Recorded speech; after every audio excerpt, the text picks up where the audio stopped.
I'm back with the infinite square well again. I have solved the infinite square well, the space part. I did it analytically, I did it with the shooting method, I did it with the finite difference method using Web v Python. I'm going to do the finite difference method again, but we're going to convert it into an eigenvalue problem this time, which is super powerful, but we can't do it in Python and Web v Python. We're going to have to use actual Python. But let's just get started. This is a smash review, which is not a crash course, right? It's a smash course review of the infinite square well. So I have some one-dimensional potential that's infinite at x equals 0 and x equals a. I have the Schrödinger equation that looks like this.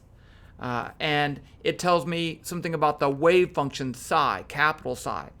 It turns out that I can separate this into a space part and a time part like this. So I get a lowercase space function psi that just depends on position and a time part that depends on f. And I'm not going to worry about the time part. I'm only going to worry about the space part, because if I do that inside the well with the potential is equal to 0, I get the following differential equation. The E is a constant that comes from having a time part and a space part. This is negative h bar squared over 2m, second partial of psi with respect to x, which is just a derivative in this case because it only depends on x, is equal to some constant e times the wave function psi. How do we solve that? Well, I have a second derivative right there, and I need to deal with that in some way. And in the finite difference method, what I'm going to do is to define psi at different points. And I did this derivation before, but I'm going to do it again. Let's put, I have all these psi values separated by a delta x. So this would be psi 0, psi 1, psi 2, psi 3, psi 4, and so forth. And I can break it as many points as I want to. Now, if I want to find the derivative at psi 2, I can take the slope between psi 1 and psi 2. So I can call that psi 2 prime. I'm using prime for derivative. It's going to be equal to delta psi delta x. In this case, so I'm going from 1 to 3, so I'm going to divide by the change in x is going to be 2 delta x. And my slope is going to be psi 3 minus psi 1 over 2 delta x. So that's the slope. Now, what if I want to find the second derivative at that point? Well, I could use, this is going to be equal to delta psi prime over delta x. It's the derivative of the derivative. And I can use the derivative at the half intervals, right? So the derivative for this point right there is going to use psi 2 and psi 3. The derivative at that point is going to do psi 1 and psi 2. And then they're a delta x apart. So this will be equal to, I'll just write it out fully. The derivative for this will be psi 3 minus psi 2 over delta x. This one's going to be equal to the final position of minus psi 2 minus psi 1 over delta x. And then all of that's over delta x. If you do a little bit of algebra, I did this in my previous video, I don't want to do it again, but we get a 1 over delta x squared. So I'm going to put that over here. I guess it's not too hard. Then I have psi 3. I have negative psi 2 and another negative psi 2, so minus 2 psi 2. And then I have psi 1 is going to be plus, right? Because it's negative and negative, plus psi 1.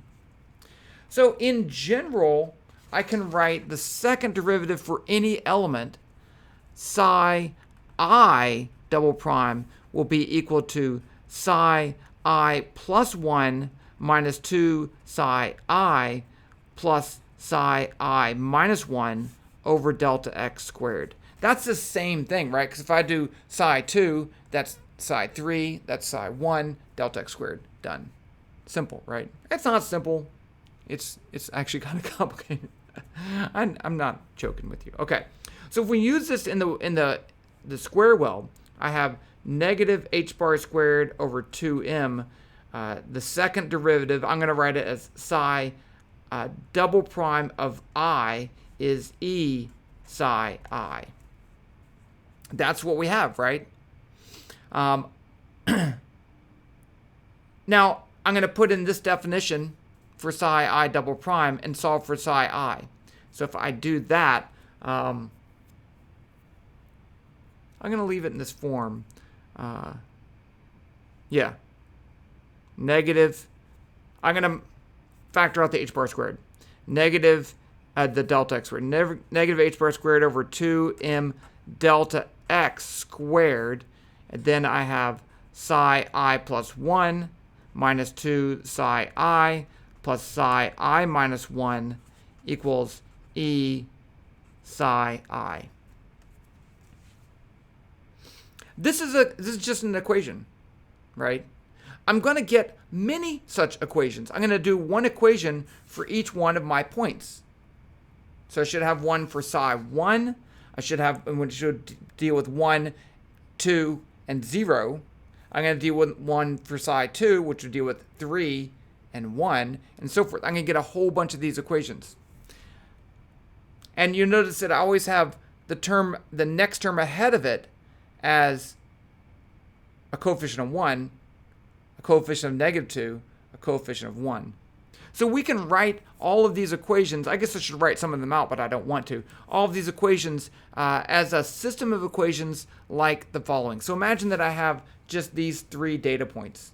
I'm not going to actually solve for psi 0 or psi 4 because those are going to be set. Those are my boundary conditions. I don't want to mess with those.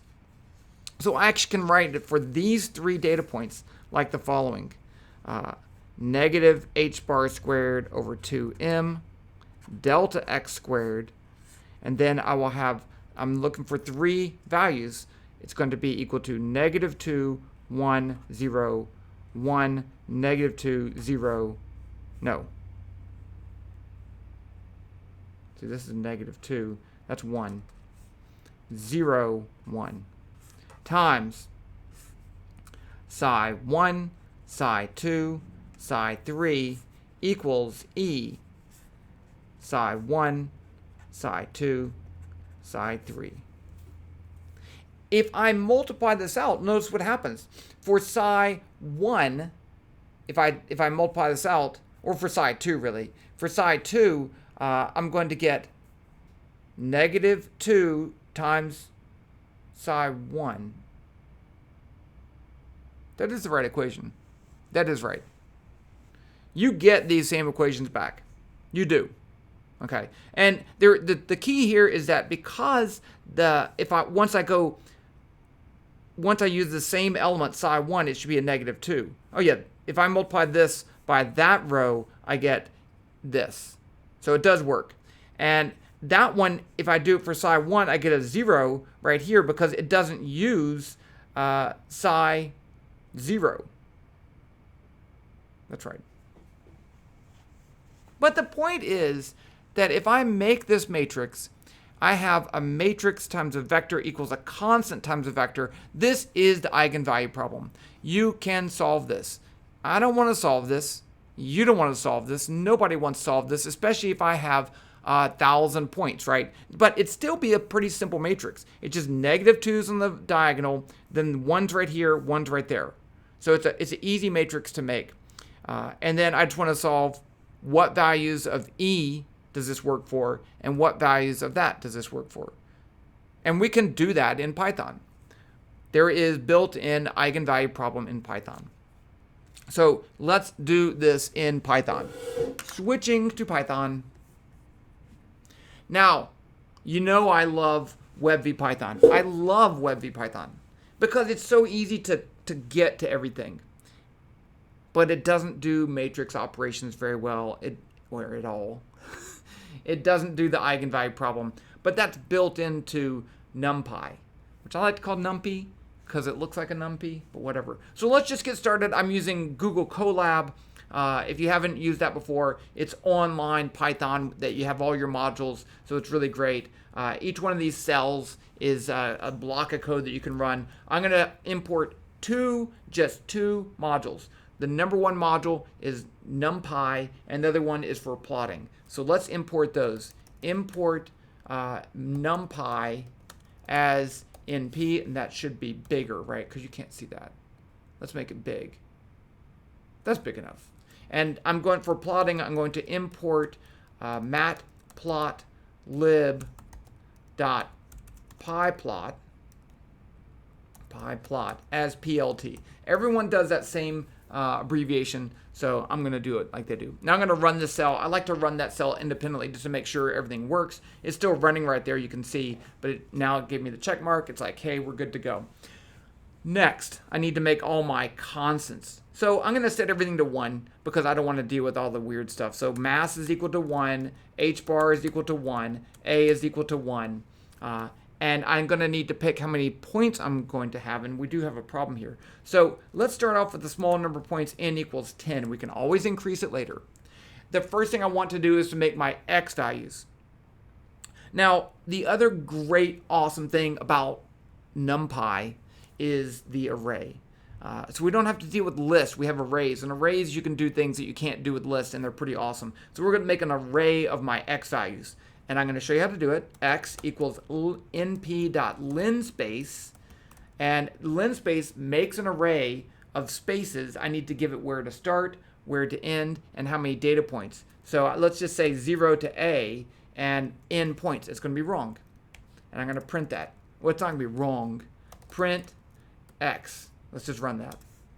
So there's my values. It started at 0, it ends at 1. But you'll notice I get 0.1, 0.2 because I'm including the 0 and I'm including the 1. So once all the other spaces in order to get 10 numbers is a little wonky.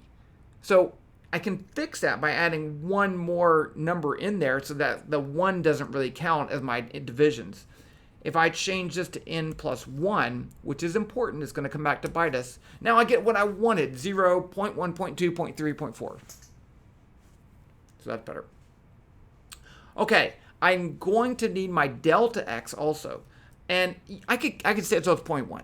But if I change into some wonky number, then I'm not going to know what it is. So I will just say dx is going to be equal to the second value of x minus the first value of x. x1 minus x0. And so I can address the elements in a list, in an array, just like I would with the list. And let's print that just to make sure it's working. Print dx. It should be 0.1 in this case. 0.1. Okay. So we're happy. Now I need to make my matrix. I'm going to make just the matrix without the constant out front. Once I multiply it by the constant, it actually becomes a Hamiltonian, but let's just make the matrix M. Now, we can make a matrix in Python. I'm not going to print these again. Don't need to keep printing that because I'm going to get myself in trouble. Let's make the matrix M. It's going to be a matrix, and in Numpy, there is a function to make a diagonal matrix. It's np.diag. And then I just need to give it how many elements I want. Now, remember, I have already 11 points. And I want to make my matrix so that I don't include the endpoints. So if I have 11 points, I want just 9 by 9 in my matrix. So let's just put n minus 1. And I'm going to run this and print it. Because I can print a 9 by 9. Oh, let's see. np.diag. Oh, I need to tell it what values to put in there. I can't just do that. So we can make a set of ones with this another function, np.ones, and put n minus 1 of them, and then I'm going to run that. And there's my matrix. Isn't that nice? I don't have to type all that in. You could type all that in, but you don't want to type all that in. Now, the next question is, how do I make that a 2? I want negative 2s on the side. That's pretty easy. I can just multiply it by negative 2. So let's put a negative 2 in here times. Now they're all negative 2. Now I just need to take these top rows and make them 1 and make the bottom rows negative 1. I mean 1 also, right? So notice that this row up here, this next diagonal has 1 less number of points in it. So I'm going to make another diagonal and I'm going to add it to it plus np.diag. No, diag. np.ones. I'm just going to make them 1s. But I want n minus 2 of them. N minus 2. And I want their position to be 1 over. I think that's what that means. So when I run this, I should have negative 2 on the diagonal and then 1 on the other one. Please work. Yeah. So there's my 1. There's my negative 2. I need to do the same thing, but for this bottom, the lower diagonal, which will be the position negative 1. So it's going to be the same thing right here. Control C plus paste, but negative 1.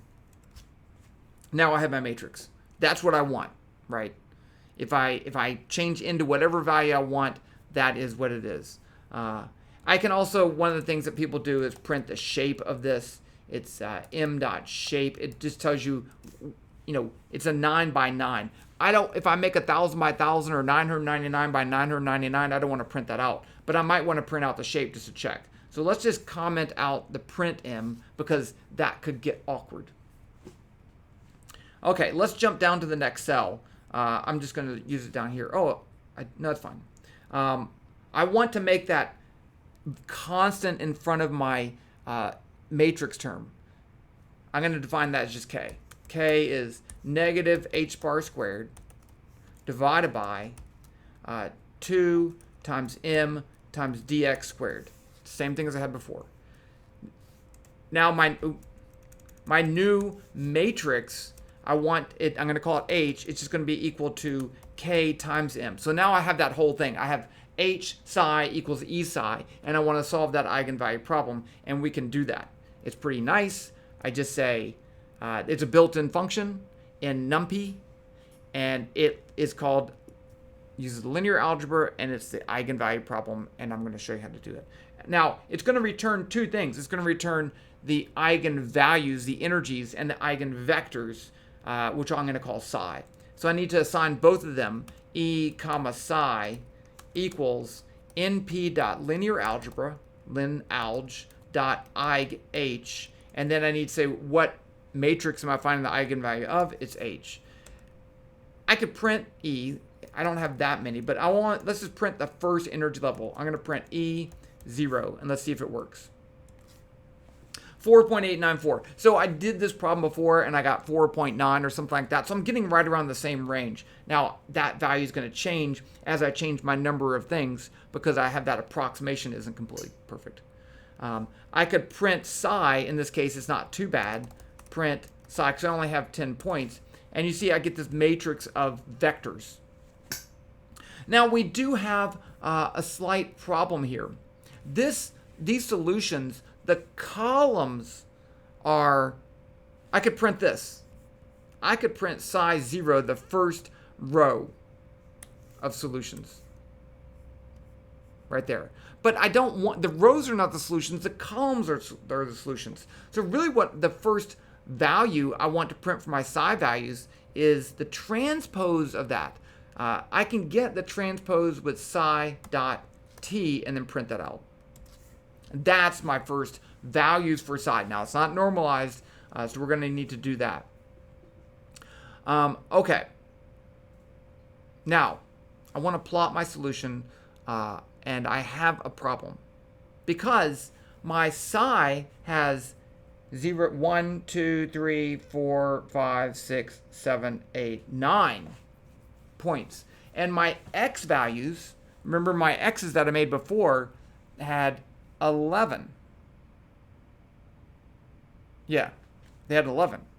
So I want to make a new array of x's so that I can plot it along with these that have the same corresponding value. So I'm just gonna, you could do this two ways. I could add a 0 to the beginning and the end of this array, or I can make a new array of x's that don't have that first point. And if I have 1,000 points, I'm missing the end points, it doesn't really matter, right? And that's the way I want to do it. I will do that. I'm going to comment this out because otherwise I'm going to get in trouble when I get to larger n. I'm going to call this array xp, and it's going to be equal to np.linspace. Again, I'm going to make an array, linspace. Now, in this case, I'm going to start not at 0, I'm going to start at dx. I want one step over, so dx. And then I want the n space to be a minus dx. And then I want n minus 1 points. And if I do that, I can print xp. Let's just see what that looks like. So it does not have the 0, it does not have the 1, it does not have the boundaries. But I have the same number of points that I have for my matrix. Remember, because the other one, I did n plus 1. Now this is n minus 1, so it's 2 less. So that makes me happy. I could just go ahead and plot this. Let's just make a plot just to see if it's working. plt.plot. My x value is going to be xp. My y values will be psi.t0.